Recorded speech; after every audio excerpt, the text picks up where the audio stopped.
안녕하십니까. 이 시간에는 중학교 사회 2 네 번째 대단원 시장 경제와 가격 중에서 시장의 의미와 종류에 대해 간단히 살펴보도록 하겠습니다. 자, 시장은 뭐 하는 곳이지요? 시장에 가면 뭐가 있습니까? 꽃감도 있고, 아이스크림도 있고, 운동화도 있고, 여러 가지 상품이 있지요.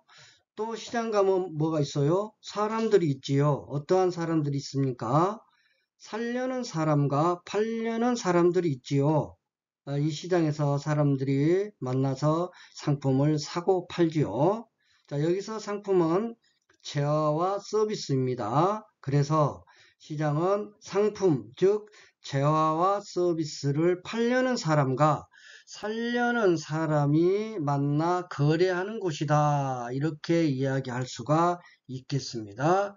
여기서 시장은 장소뿐만 아니라 거래하는 가정 전체를 포함하여 말합니다. 자, 이제 시장의 종류를 간단히 살펴보지요. 시장은 눈에 보이는 시장이 있고 눈에 보이지 않는 시장이 있습니다. 눈에 보이는 시장은 구체적인 장소가 존재하지요. 또 거래 모습은 눈에 보입니다. 예를 들면 뭐가 있을까요? 재래시장, 대형마트, 백화점, 농수산물 시장 등이 그것이죠. 눈에 보이지 않는 시장은 거래 대상이나 거래 장소가 구체적으로 드러나지 않는 시장을 말합니다. 예를 들면 뭐가 있죠? 노동시장, 애완시장, 주식시장, 전자상거래시장 등이 있겠습니다. 또 시장은 거래되는 대상의 종류에 따라서 생산물 시장과 생산 요소 시장으로 구분할 수 있습니다. 이것은 반드시 기억을 해놔야 합니다. 생산물 시장은 재화나 서비스가 거래되는 시장으로 문구점, 농수산물 시장, 꽃시장, 가구시장 등이 있고요.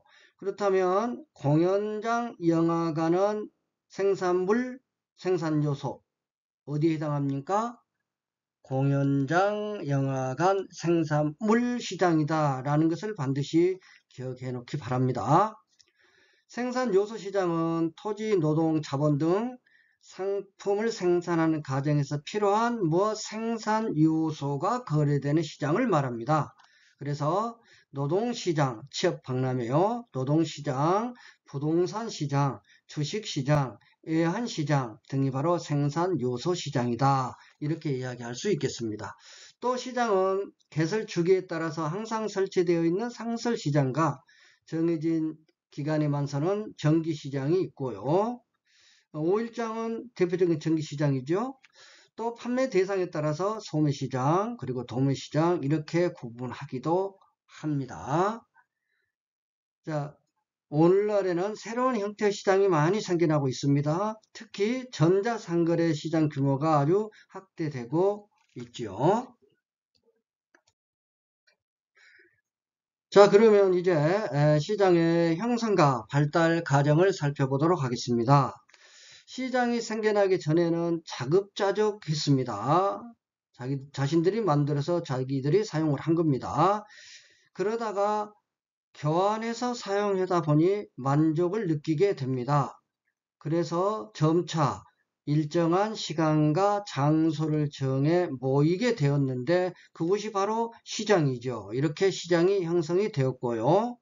시장이 형성된 이후 화폐의 출현으로 시장은 더욱 발달합니다. 여기서 조심할 거, 화폐의 출현으로 시장이 형성되었다. 그러면 안 되겠습니다.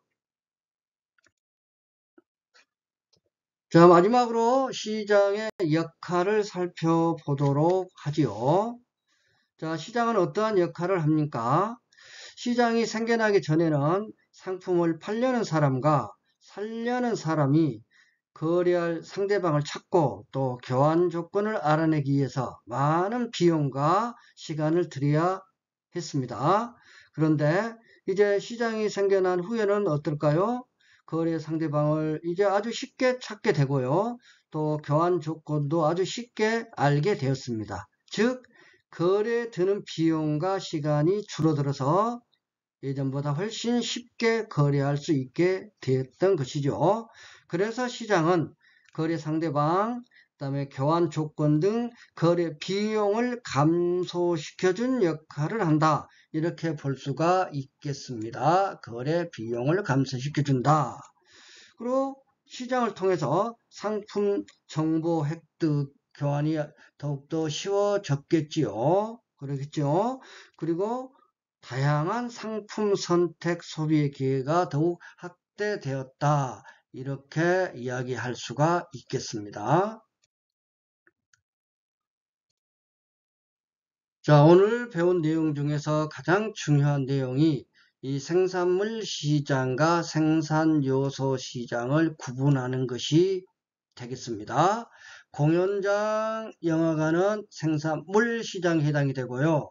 노동시장, 부동산 시장, 주식시장 등은 생산 요소 시장에 해당이 된다라는 것을 반드시 기억을 꼭 해두기 바랍니다.